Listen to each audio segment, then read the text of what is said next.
Qualquer pessoa cuja meta na vida seja de ordem exclusivamente material, econômica ou social, não serve para vocês. E vocês devem sumariamente se afastar dessas pessoas. Por quê? Existe uma série de coisas na vida que, embora sejam necessárias para nós, pelo simples fato de serem necessárias, elas não podem ser metas. Por exemplo, você precisa de uma casa, você precisa comer e beber, você precisa ter filhos, descansar, você precisa de um emprego. Tudo isto são coisas necessárias à subsistência. Ora, aquilo que é necessário à subsistência não pode ser, ao mesmo tempo, o objetivo da existência. O objetivo tem de estar muito acima de tudo isto. E todas estas coisas, esses outros elementos, vêm a nós como coisas que ora nos ajudam, ora nos atrapalham. Mas a partir do momento que o indivíduo as colocou como meta da existência, ele já cortou toda a ligação que possa ter e haver entre ele e o sentido da existência. O ser humano, nós acabamos de ver, é o bicho que tem a capacidade de perceber o universal no particular. A missão dele, a função dele está determinada por isto. O homem é o animal criado para descobrir o que está além dele, o que está além do mundo sensível e para ele realizar o seu destino nesta esfera. Ninguém tem o direito de não querer isto. Se o sujeito disser, eu quero casar e ter filho, quero ter um bom emprego, quero ter isto, ter aquilo, tudo isso são meios para a existência. Então, se você nota que o objetivo do indivíduo está colocado nessa esfera, mesmo que ele diga, eu quero ser um escritor, quero ser um poeta, quero ser um pintor, o nome do que ele está dizendo é uma coisa socialmente relevante, mas, mesmo aí, ele está na esfera puramente material. Lembrem daquele pedaço de A Túnica e os Dados, que o menino foge de casa, o Jaiminho foge de casa e deixa o recado para a mãe. Mãe, fugi para o Rio de Janeiro. Eu sinto em mim o borbulhar do gênio. Se a pessoa não sente em si o borbulhar do gênio, gênio não quer dizer que ela vai ser um grande pintor, não. Quer dizer que ela vai descobrir que está voltada para o mistério da existência. Ela quer saber o que está para lá. Se a pessoa não tem isso, sumariamente afaste-se destas pessoas. E as trate, evidentemente, com respeito, com deferência, mas com a distância devida. Porque estão abaixo daquilo que é o estruturalmente exigido do ser humano. Esse é o princípio da distinção das castas. Embora na Índia a noção de castas tenha se cristalizado numa compartimentalização social, nós temos que entender que as castas existem como diferenciações individuais humanas, mescladas em todas as classes sociais. O sujeito pode ter nascido na maior pindaíba, não ter nada, e estar focado no objetivo mais alto da existência. E outro pode ter nascido em berço de ouro e ser um pateta que está voltado somente para o estômago, para o sexo, para essas besteiras. Quando você conhecer alguém, veja se dentro do sujeito tem aquela chama que o eleva acima do mundo social vulgar. Se ele tem aquele chamado de Deus para as coisas mais altas. Se ele não tem, afaste-se dessa pessoa. É um bocó de mola, não vale nada. Se existe um princípio que justifica uma separação hierárquica entre os seres humanos é este. Não a separação social, econômica, racial. Tudo isto aí é materialismo. Você vai hierarquizar as pessoas pelo dinheiro que elas têm no bolso quando, em geral, o dinheiro não foi nem ganho por elas. Foi o pai que deu, foi um bisavô. Às vezes a família teve um homem de gênio 4 gerações atrás e deixou dinheiro para um bando de vagabundos. E os caras acham que são alguma coisa porque receberam dinheiro do bisavô. O outro que acha que é melhor que o outro porque um é preto, outro é branco. Isso tudo é materialismo. Isso é coisa de cachorro. Não é um critério humano, é um critério canino. Não aceitem nada disso. Mas julguem as pessoas e hierarquizem por isso. Você não tem a chama do espírito acesa em você. Então não quero conversa com você, pois você que se pôs abaixo. Não sou eu que estou te classificando. Foi você que não quis, você não atendeu ao apelo de Deus, você negou a vocação humana. Você a jogou no lixo, então você é lixo. Então não hesitem em selecionar os seus amigos, porque senão essas pessoas que só têm interesses realmente mundanos vão só atrapalhar a sua vida. Vão viver fazendo chantagem. Você não gosta mais de nós. Você tem de falar. Não gosto mesmo, e daí? Se quiser gostar de mim, você que trate de melhorar. Ocupe o posto de dignidade intelectual e espiritual que lhe foi dado pelo próprio Deus. Não despreze o que é superior a você e você não será desprezado também. Isto é um elemento que falta muito na cultura brasileira. Pois aí o pessoal só concebe duas coisas. Todo mundo só pensa com a barriga, então eles imaginam o seguinte.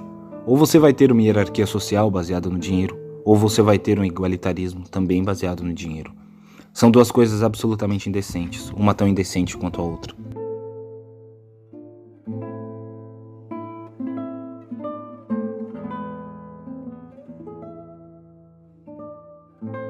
Com isso. Já a forma ele tira da terça rima dantesca. E vamos ao poema, finalmente. É um poema descritivo, como quase sempre esses poemas longos devem ser. Você dificilmente pode fazer uma situação... É um poema dramático, alguma coisa vai acontecer. Eu estava andando e não sei o que, aconteceu, não sei aquilo. Assim, é quase um conto. E ele escolheu, isso também é típico de Dante. Dante, em cada canto do purgatório, do inferno, do paraíso, ele vai contando em terça rima o que estava acontecendo, quem ele encontrou, quem estava ali, quem não estava, etc, etc. Portanto, a terça rima é quase que naturalmente um modo um modo ideal do poema dramático, descritivo. Um poema, digamos, em que acontece alguma coisa que você vai descrever. E como eu palmilhasse vagamente uma estrada de Minas pedregosa, e no fecho da tarde um sino rouco se misturasse ao som de meus sapatos, que era pausado e seco, e aves pairassem no céu de chumbo e suas formas pretas lentamente se fossem diluindo na escuridão maior, vinda dos montes e de meu próprio ser desenganado. Veja, tudo isto esses 9 versos são em decassílabos, note-se, em versos de 10 sílabas, que é o clássico da língua portuguesa, né? E como eu palmo se vai contra sol e uma estrada de Minas pedregosa. Aqui tudo isso e lá ia eu andando, né? Quando implícito está um quando, né? Como eu fizesse isso, a máquina do mundo se entreabriu. Imagina, no 10º verso, ou seja, no princípio da 4ª estrofe, ele já nos depara com alguma coisa como se fosse o que havia de mais normal do mundo. A máquina do mundo. Excuse me? Perdão, como assim? A máquina de quê? Do mundo? O que é isso? Imediatamente você fica... Oh. É claro, você tira, não, Camões, isso aqui. Sim, se você se lembrar, tanto melhor. Mas a máquina do mundo se entreabriu. Chegou uma senhora... Como é que é? Você está vendo? Porque você está vendo a estrada de Minas pedregosa, está ouvindo os passos dele, que era pausado e seco, o sapato batendo nas pedras. Você está ouvindo isso aqui. Ele está te sugerindo. E aves pairassem no céu de chumbo, você vê aquele céu cinzento, aquele negócio assim, aquela hora meio do crepúsculo, etc. E suas formas pretas, urubu no céu, etc. Pretas lentamente, se fosse, ou não é urubu, é gaivota branca, mas naquela hora fica escuro e parece um negócio preto, não é isso? Lentamente se fossem diluindo na escuridão maior, ele vai sugerindo inclusive o escuro, vinda dos montes, essa escuridão maior que vem dos montes, porque já está escurecendo, e do meu próprio ser desenganado, ele estabelece uma relação entre o mundo exterior, a escuridão, e a própria treva interior, já assim, estado de ignorância, ou de rabugice, ou de alguma coisa assim. No caso do Drummond, mais rabugice que ignorância, mas uma boa dose de ignorância também, porque ele fazia questão de cultivar um certo primitivismo que não tinha, mas ele inventava. Bem, quando eu estava fazendo tudo isso, a máquina do mundo se entreabriu, para quem de a romper já se esquivava e só de o ter pensado se carpia. Olha, essa linguagem, francamente, é quinhentista. Aliás, não é nem quinhentista, é uma referência a uma linguagem que poderia ser quinhentista. Porque no século XV, século XVI, no 500, Camões poderia ter escrito assim, mas não escrevia assim. Não era exatamente assim que se escrevia. Isso é, portanto, uma evocação de um tipo de linguagem que se usava, mas que, se fosse escrito no século XV, XVI, não seria escrito assim. Teria um outro modo. Isso é uma coisa extraordinária do grande poema, que pode sugerir um outro momento, sem exatamente adotar aquela linguagem. Há uma grande diferença em você aludir a um tipo de linguagem e simplesmente usá-la, adotá-la. Porque aí você está se pedindo emprestado. Entende? E aí é óbvio que você não está fazendo o seu trabalho. Você está simplesmente usando o material dos outros. Aqui, e na escura, para que a máquina do mundo se entreabriu, perfeitamente normal dizer isso, né? Para quem, agora, de a romper já se esquivava, e só de o ter pensado se carpia. Para quem se esquivava, a ideia de rompê-la, a ideia de abrir essa máquina do mundo, ela mesmo se abriu, ou mesmo não ia lá abri-la, é isso que ele está dizendo no segundo verso, e só de o ter pensado se carpia. De só de o ter pensado, muito bem, mas se carpia é uma novidade. Quer dizer, se carpia porque chorava, se lamentava. Sim, eu entendo. Claro que eu entendo. Mas eu estou, sobretudo, sob o impacto dessa linguagem, que eu compreendo. mas que me é nova, inusitada, insólita, não é? Sem ser pedante, é isso que é importante. Abriu-se majestosa e circunspecta, sem emitir um som que fosse impuro, nenhum clarão maior que o tolerável, pelas pupilas gastas na inspeção contínua e dolorosa do deserto. Quer dizer, ela se abriu, você veja que tudo isso é uma linguagem perfeitamente compreensível. Enfim, você pode escrever uma carta, assim, pode escrever um bilhete para você empregar, assim. Abriu-se majestosa e circunspecta, sem emitir um som que fosse impuro. Não havia nada de muito insólito naquele som, nem um clarão maior que o tolerável. Falou assim, não. Tolerável pelas pupilas gastas na inspeção contínua e dolorosa do deserto. Outra referência ao estado do passivo do cara que está recebendo da consciência, e nós já sabemos que ele estava, o seu próprio ser desenganado, agora se refere às pupilas gastas na inspeção contínua e dolorosa do deserto. Que deserto é esse? Alguma coisa aí. Quer dizer, procurar e não achar nada. É o que ele quer dizer. Tolerável pelas pupilas e pela mente exausta de mentar. De pensar, é claro, não é isso? Mas veja, isso aí é uma maneira também um tanto preciosa de dizer a coisa, que não chega a ser pedante, mas é insólita. E pela mente exausta de mentar toda uma realidade que transcende a própria imagem sua debuxada no rosto dos mistérios, dos abismos, no rosto do mistério dos abismos, debuxada. Alguém sabe o que é isso? Hã?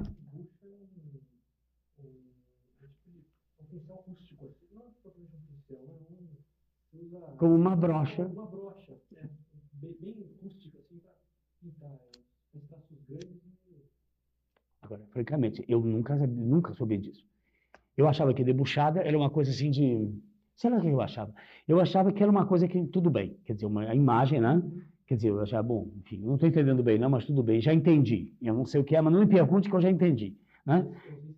Não, mas deve ser. Porque, olha, a imagem sua debuxada no rosto, eu achava que era projetada. Em todo caso, eu nunca me deu trabalho de ir para o dicionário para o Aurélio perguntar o que era debuxada. Achei irrelevante isso. E se o poema for bom, você aprende uma palavra sem nem saber o que ela significa.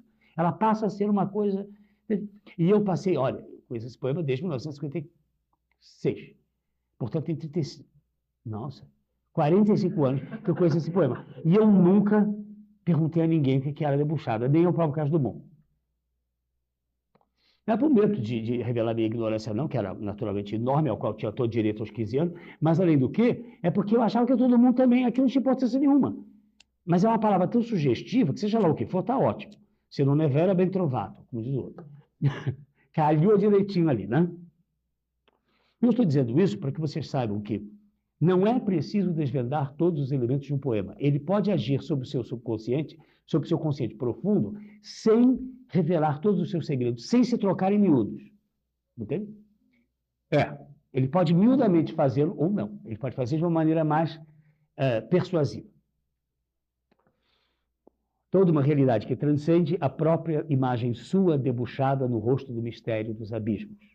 Abriu-se em calma pura, e convidando quantos sentidos e intuições restavam a quem de os ter usado já perdera, e nem desejaria recobrá-los, se em vão e para sempre repetimos os mesmos para sempre tristes périplos. Este é um dos mais belos versos do poema, e que ficou famosíssimo muito rapidamente. Agora, notem vocês o seguinte, Carlos Drummond de Andrade é o homem do e agora, José, etc. Vocês terem uma ideia do extraordinário efeito desse negócio aqui, é que este poema é escrito uns meros, menos de 10 anos depois, de um dos seus mais impressionantes sucessos, não é? O tal poema José, justamente, não é? Em que ele, veja como ele usava a linguagem e o que ele dizia. O autor de José pudesse escrever esse extraordinário, olha como era a coisa. E agora, José? A festa acabou, a luz apagou, o povo sumiu, a noite esfriou. E agora, José?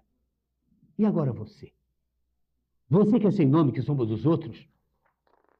Você que é sem nome, que sombra dos outros? Você que faz versos, que ama, protesta. E agora, José? Está sem mulher, está sem discurso, está sem carinho, já não pode beber, já não pode fumar. Cuspir já não pode. A noite esfriou, o dia não veio, e o bonde não veio, o riso não veio a utopia, e tudo acabou, e tudo fugiu, e tudo mofou. E agora, José? E agora, José? Sua doce palavra, seu estete de febre, sua agulha e jejum, sua biblioteca, sua lavra de ouro, seu terno de vidro, sua incoerência, seu ódio. E agora? Com a chave na mão, quer abrir a porta, não existe porta. Quer morrer no mar, mas o mar secou. Quer ir para Minas, Minas não há mais. José, e agora? Se você gritasse, se você gemesse, se você tocasse a valsa vienense, se você dormisse, se você cansasse, se você morresse. Mas você não morre. Você é duro, José. Sozinho no escuro, qual bicho do mato. Sem teogonia, sem parede nua para se encostar, sem cavalo preto que fuja a galope, você marcha, José. José, para onde? Este era o tipo de linguagem extremamente efetivo, um poema fortíssimo, claro. Agora, aqui é tudo como... Até quando ele vem com qual bicho no mato, você já acha meio esquisito. Se passa. Quer dizer, qual bicho? Ninguém fala qual, como, né? E que nem bicho no mato, vai lá, mas qual? Bem, é a única coisa aqui um pouco mais... Quer dizer, o Shakespeare usava essa linguagem de maneira tão efetiva, repetidamente estamos falando de abriu-se em calma pura, convidando quantos sentidos e intuições restavam a quem Deus ter usado hoje já perdera e nem desejaria recobrá-los. Se em vão e para sempre repetimos os mesmos, sem roteiro, tristes périplos. Nossa, mas é muita diferença. Quer dizer, um negócio assim... Este é um grande poema. Por que José não é um poema maior do que esse? Porque aqui você tem 500 anos de língua portuguesa e a incisão, a força e a persuasão do e agora José também estão aqui. Só que tem 1000 outros elementos aqui.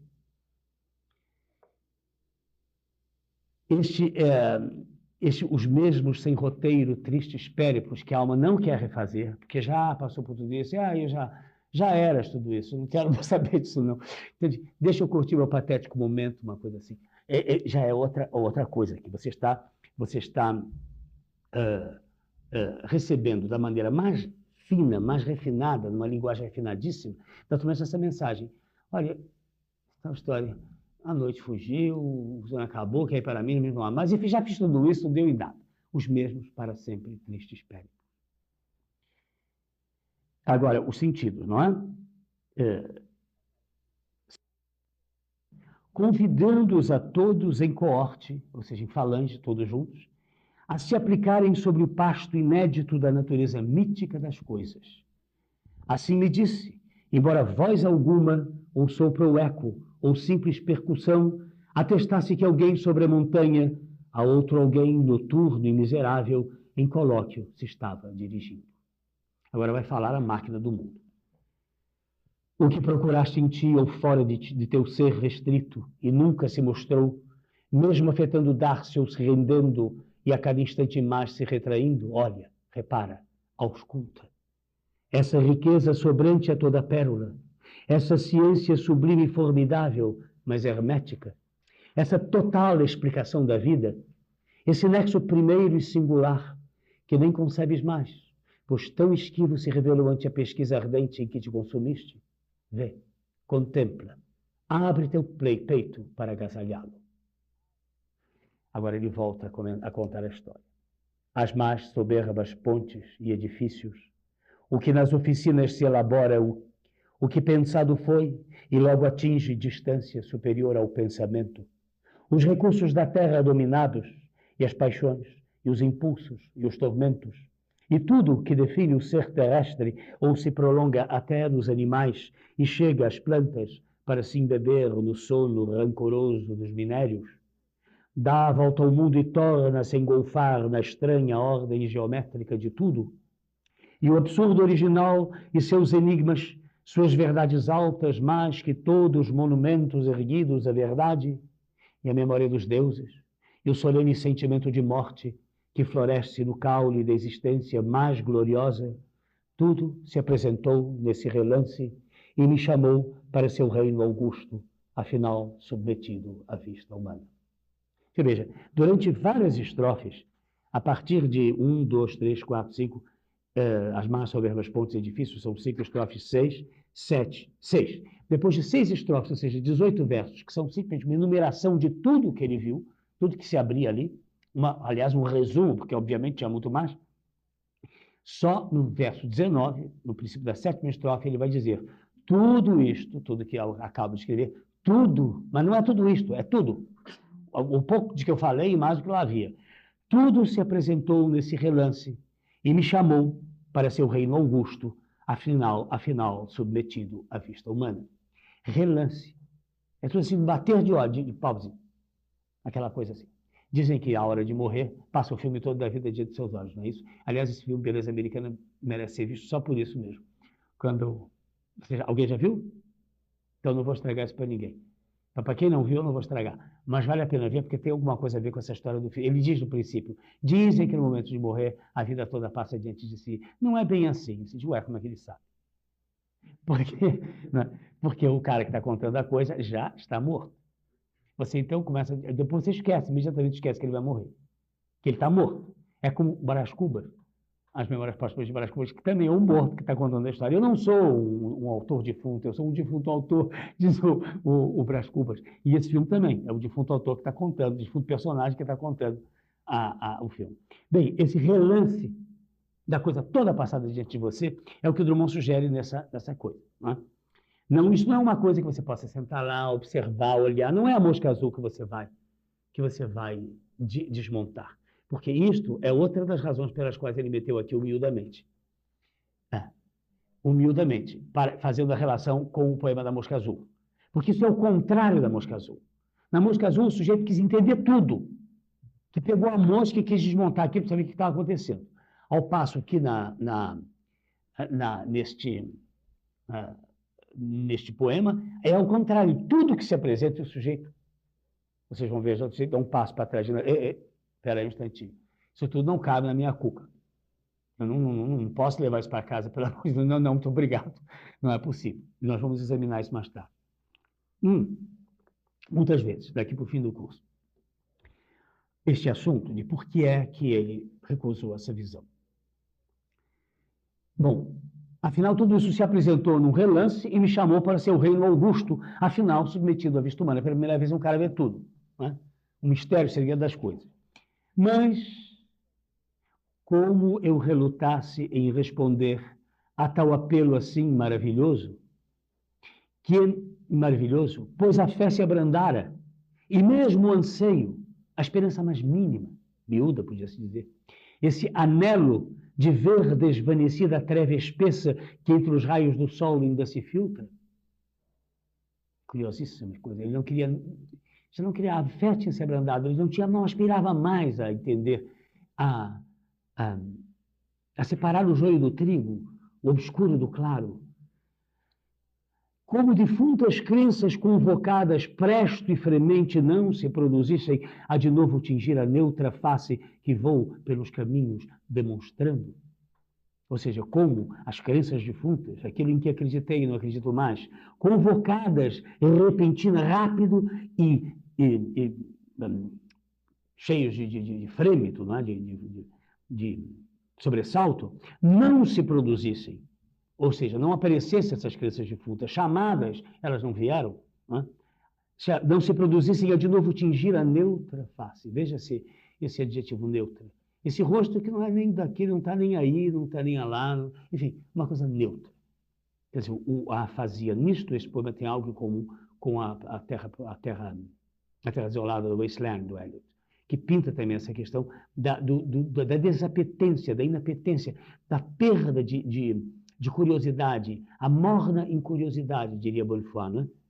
Numa outra passagem. Une morne incuriosité. Essa ausência de sentido da vida, que vem não da falta da complexidade, da dificuldade de atingir esse sentido, mas uma morna incuriosidade. O exílio metafísico, o esvaziamento de sentido da vida não vem necessariamente de que a coisa é muito complexa demais para eu perceber. Talvez ela venha da minha morna incuriosidade, dessa atitude neutra que pouco se me dá se tem ou não tem sentido aquilo que eu faço ou deixo de fazer. Não é? E é muito grave isso, porque parece ser a doença do século XX. Né?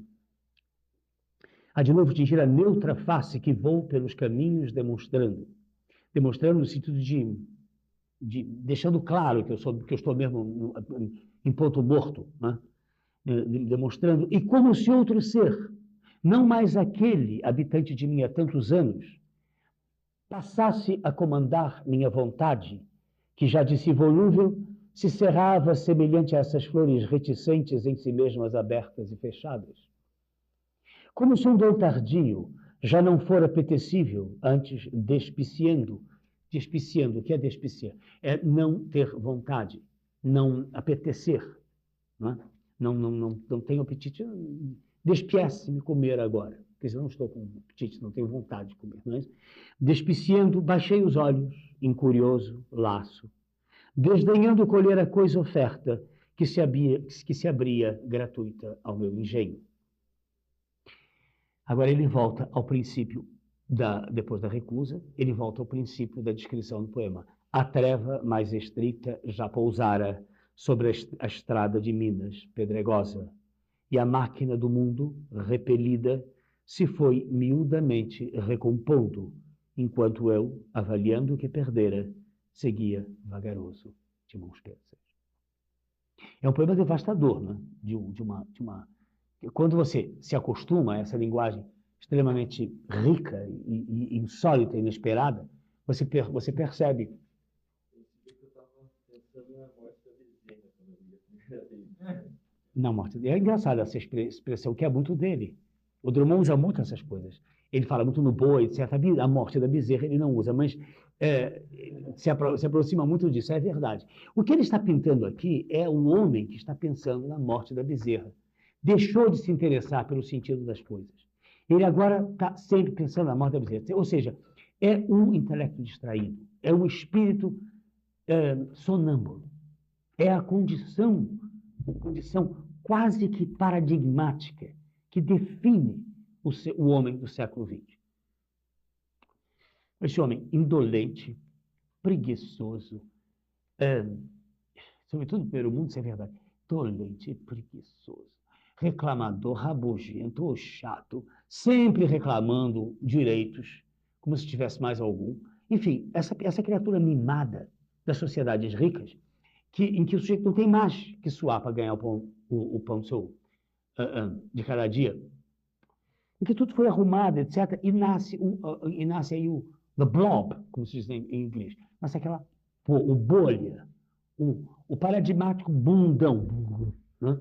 Porque ele quer uma vasta poltrona bem rechonchuda para ele poder colocar aquilo tudo, ficar ali. Enfim, esse tipo de pessoa que é quase que um convite, o negócio do conforto, do materialismo que atende a todas as necessidades do corpo, e o sujeito está ficando abestalhado, porque, na verdade, o ser não é isso. Não é? O ser, no seu casulo de carne, na verdade, é uma procura, um primeiro rascunho do ser, dizia São Boaventura. Não é? Quer dizer, tudo aquilo que se é não pode ser resolvido aqui. Nós temos um primeiro rascunho do ser, a criatura, na sua função terrestre, vai ser passada a limpo muitas vezes. A vida vai passando a limpo, e depois, então, na morte nem se fala, até a transfiguração, o corpo glorioso, o momento perfeito. Quer dizer, ninguém vai chegar lá em cima exatamente como estava aqui, e muito menos refastelado na frente da televisão. Não é assim que você vai passar a eternidade em contemplação. Não é isso, não.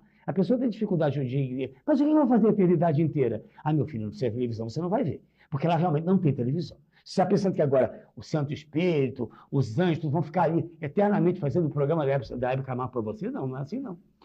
Essa contemplação de que a gente se refere, não é essa de ficar comendo pipoca e vendo bobagem. Não, não é assim, não. É outra coisa. Agora, se você reduz tudo como a nossa civilização tem feito cada vez mais, ao envelope carnal da criatura, aquela coisa, bem, então, evidentemente, essa criatura vai ficar, sobretudo, condenada ao tédio.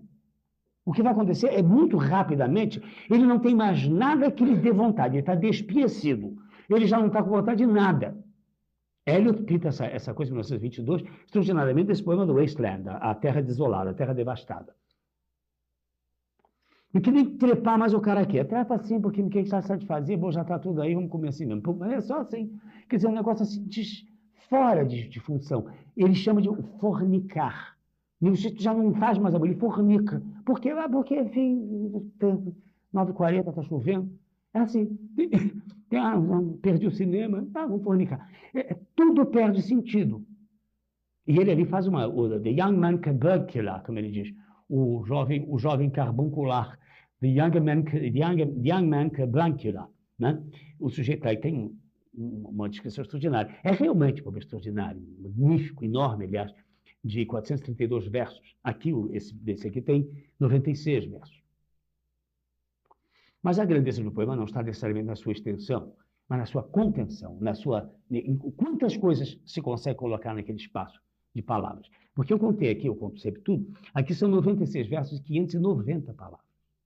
Experimenta escrever uma carta para sua tia e madrinha, né, com 590 palavras. Ela vai reclamar que você realmente não tem tempo para ela. Mas, enfim, para quem me escrever uma cartinha dessa, escreve direito ou não escreve, telefona, sabe como é que é? Ninguém se contenta com 590 palavras. Não obstante, aqui dentro disso ele colocou só 590 palavras. Ou seja, mais ou menos 6 sonetos. Seria 84 versos, é verdade. E, normalmente, um soneto tem, ou tende a ter, por aí, umas 90 palavras, entre 84 e 95. Então, veja, ele conseguiu pintar aqui a condição humana no seu momento mais prejudicial, mais perigoso, mais preocupante. Quando o sujeito já perdeu até a vontade de que lhe seja revelado o segredo das coisas, o grande sentido do mundo, da vida, de tudo, que ele passou a vida, pelo menos a juventude, ponderando.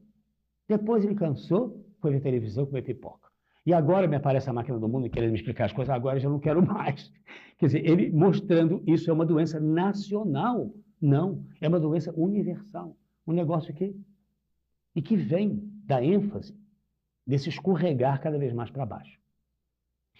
O filósofo francês René Guénon, por outro lado, um sujeito bastante perigoso, não obstante tem você faz uma observação extraordinária na sua obra-prima chamada Le Règne de la Quantité, o reino da quantidade, que ele diz que o materialismo não é apenas o deixar o espiritual pelo material, deixar as preocupações de ordem metafísica pela questão da barriga, pela questão do... Não.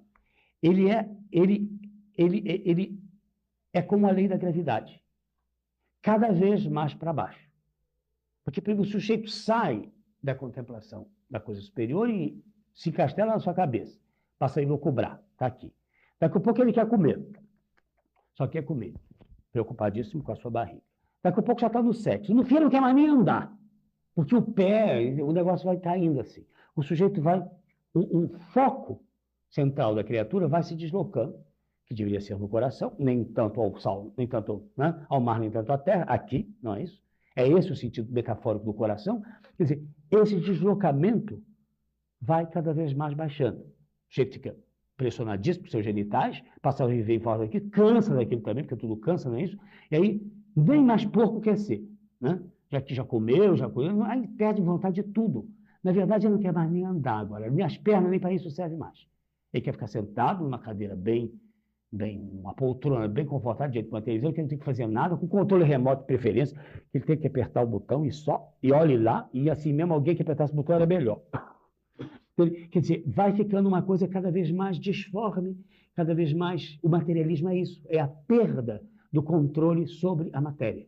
Aliás, Oden, dizia que não. Isso veja. Os americanos não são... O problema do americano, da ciência americana, não é materialismo, não. É falta de respeito pela matéria.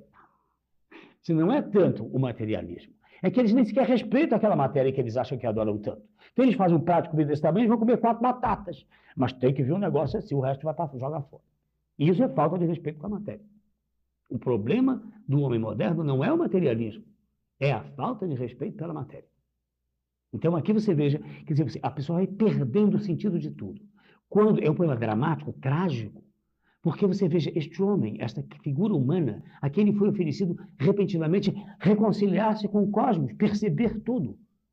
Ele estava tão cansado, ele estava tão farto de tudo, tinha tão pouca vontade de fosse lá o que fosse, que ele mesmo se descreve nos seguintes termos. Veja só, depois de escrever tudo aquilo que por ali estava, ele diz, mas como eu relutasse em responder a tal apelo assim maravilhoso, pois a fé se abrandara, e mesmo o anseio, a esperança mais mínima, perdeu até a mínima esperança.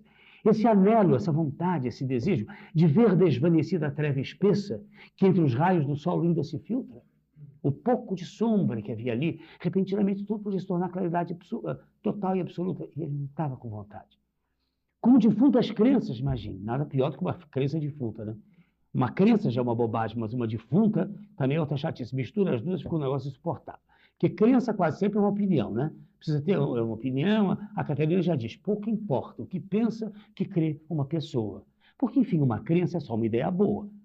E pode ter razão, pode não ter razão, pode ser verdade ou não.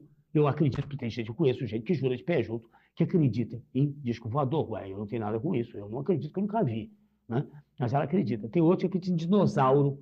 Atualmente tem uma ilha que tem dinossauro. Recebi um telefonema de digamos, um membro da nossa, uma grande escritora brasileira, que me dizia, ai, Tolentino, se preocupe não, quando eu estava à morte, uma operação muito difícil, e vai, não vai. Ai, se preocupe não, Tolentino, que agora tem um planeta aqui perto, onde o Paracelso, a gente toda mora, e não tem mais morte, não, a pessoa vai para lá e não morre mais. Tipo, o que aconteceu com isso? Agora, eu não vou, ninguém me convidou, eu vou arranjar o telefone para você. A essas alturas eu vi que eu não estava brincando. Espera aí que eu vou pegar o telefone. Eu tenho sim, espera aí. Eu disse, tia Helena. Aí eu assim, virei para minha tia, eu na cadeira de rodas, eu me disse, tia.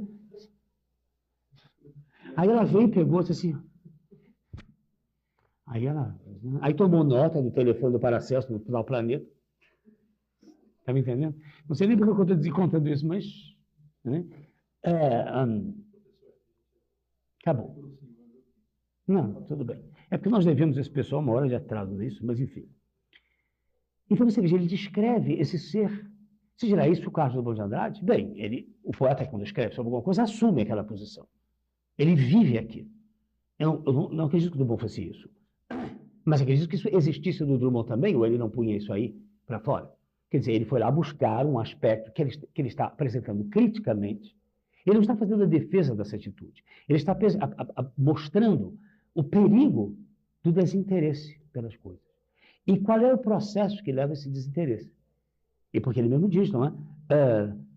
Como de muitas crenças convocadas presto e fremente não se produzissem, a de novo tingir a neutra face, que é a palavra-chave aqui, que vou pelos caminhos demonstrando. Lá vou eu andando por aí para provar que sou um bocó, que fiquei totalmente bobo. Né?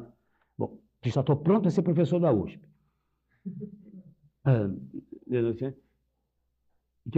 E como se outro ser, veja só, como se um outro ser, não mais aquele, habitante de mim há tantos anos, mas um outro ser, passasse a comandar minha vontade, que já de si volúvel, que já não era lá muito, que já era bem volúvel, né? De repente se fechava semelhante a essas flores reticentes, em si mesmas abertas e fechadas. Você vê uma coisa, uma imagem extraordinária, a flor que nem bem se abre, nem bem se fecha, tá assim, aquilo, não é? Tem umas assim que ficam assim o tempo todo. Os ingleses chamam pansies. É um tipo de flor que não está assim, ela está mais ou menos assim, te veio ou não te veio. Como se um dom tardio já não for apetecível, já não tivesse mais gosto nenhum, atração nenhuma, antes de despiecer desagradando, baixei os olhos, incurioso, sem curiosidade nenhuma. Imagina, quando você perde a curiosidade, acabou, né? O que mais? Incurioso, laço, cansado, farto, aborrecido, laço, desdenhando colher a coisa oferta. Uma coisa que lhe foi oferecida, você não colhe. Desdenhando colher a coisa oferta que se abria gratuita ao meu engenho. Era um dom dado de graça, ele não quis. Não é ele, o homem Carlos Drummond de Andrade, porque se isso tivesse acontecido com ele, né, ele não teria nem podido escrever o poema. Ou o fato mesmo de escrever o poema e de escrever esse coisa já é se livrar, exorcizar esse estado. É óbvio, não é? E aí ele volta ao princípio, a treva, mas... Né? E lá vai ele de mãos pensas, e avaliando o que perdera, enquanto eu, avaliando o que perdera, seguia vagaroso de mãos pensas. De maneira que esse poema é importantíssimo, porque ele não só é extremamente bem feito, mas por várias razões. Eu quero que vocês meditem sobre isso, porque daqui a 2 semanas eu vou ao Recife, agora e vou ter que faltar. Aliás, eu quero, no futuro, quando tivermos assim já o grupo bastante definido, quem é, quem não é, como vai ser, que nós façamos essas reuniões a cada 15 dias, a cada 2 semanas. E até para dar tempo a vocês, naquela semana em que não nos encontramos, de ler as coisas que eu vou propor que vocês leiam. Na medida do possível, vamos tratar de providenciar apostilas para vocês estudarem tudo isso e observarem bem. E eu vou querer, mais adiante, assim que vocês se sentirem com vontade, que vocês façam comentários. Aliás, vocês devem fazer comentários, não é para ganhar nota, não é para ganhar nada. Eu quero que vocês se sentem diante de um texto e, desses textos todos, e cada um faça a sua própria impressão daquilo. O que ele relaciona aquilo, o que ele acha, tentem fazer isso, mas no papel, por escrito. Porque o ato de tentar organizar os seus pensamentos e colocar no papel aproximam mais da condição do escritor. E, sobretudo, do poema, do texto que você está. Eu quero as suas impressões sobre tudo isso. E quero que você se pergunte cada vez mais. Não sejam descuriosos, laços, nem empiecetes, despiecetes, nada disso. Eu quero que vocês sejam, justamente, que vocês superem essa condição da coisa se abrindo para vocês e vocês, curioso, laçam assim, sem querer. Tem que ir para ela. É uma das razões de fazer isso assim. Entende? Tudo bem? Combinado? Bom, então, desculpe pelo atraso e ficamos para a próxima daqui a 2 semanas, no dia 31. Até lá, vocês examinem muito bem essa... Eu vou querer uma cópia também para mim, que nós temos, porque nós vamos conversar sobre isso. Quantas pessoas aqui estudam mesmo inglês? Vocês tinham me dito... É só você aqui. Quantos mais? Façam assim, para eu ver quem são. 1, 2, 3, 4, 5, meia dúzia, não é? Porque eu tenho uma versão para o inglês desse poema, que eu organizei para poder ensinar esse poema lá na Inglaterra. Eu passei muito tempo fazendo e ficou muito bom em inglês. De maneira que é uma leitura desse poema. Eu, aliás, chamo isso... eu dou um codinome a isso, eu não chamo exatamente a tradução, chamo critical reading, é isso? Não sei. Não me recordo agora. Mas, enfim, é uma leitura, reading, mais do que uma tradução, é uma leitura, um modo de ler esse poema, tratando de trocar em miúdos para o inglês sem perder a riqueza da linguagem. Porque eu reparei que o pessoal não estava entendendo por que esse poema era extraordinário. Aí eu fui ver a tradução do Christopher Miller e digo, também é assim, meu irmão, não há quem... Eu fui ler aquele negócio em inglês, finalmente, mas está muito mal feito. Nossa Senhora. Claro, isso aqui não passou nada do impacto do poema do Drummond, quase nada, porque perdeu toda a força de linguagem.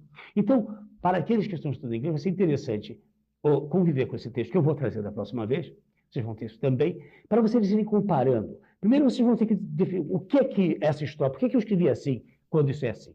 Por que eu fiz aquilo? E isso vai ser muito interessante. Um dia nós vamos fazer uma reunião daqueles que estão estudando inglês, para a gente poder só discutir esse tipo de coisa, para ver o que é essencial num poema, o que é que você realmente não pode deixar de comunicar no outro.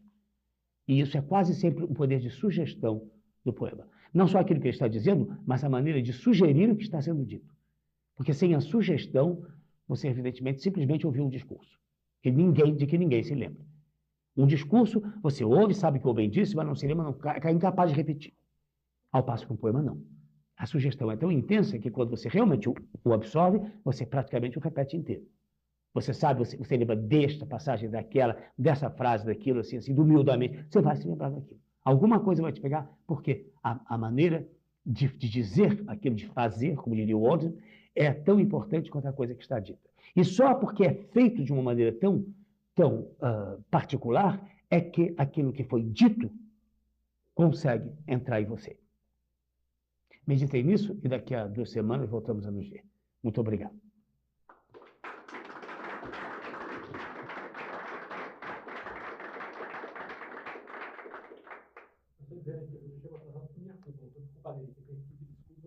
Não, isso é que nós realmente... Há dias em que as coisas realmente, sabe? Há dias em que realmente não era nem para sair da cama.